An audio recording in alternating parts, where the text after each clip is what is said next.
Is your Samsung TV overheating? Here are 6 effective methods to fix the issue and ensure your TV runs smoothly. Make sure your TV is in a well-ventilated area.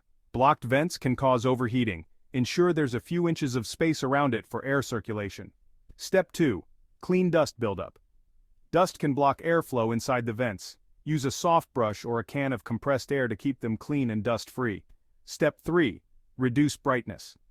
High brightness settings can heat up your TV quickly. Lowering the brightness can help it stay cooler and last longer. Step 4. Check for software updates. Samsung often releases updates to improve TV performance. Head to the settings menu and check for updates regularly. Step 5. Use a cooling fan.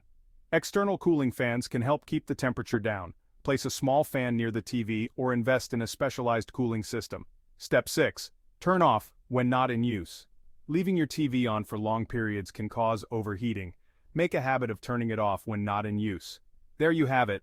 Leave a comment. Which method did work for you?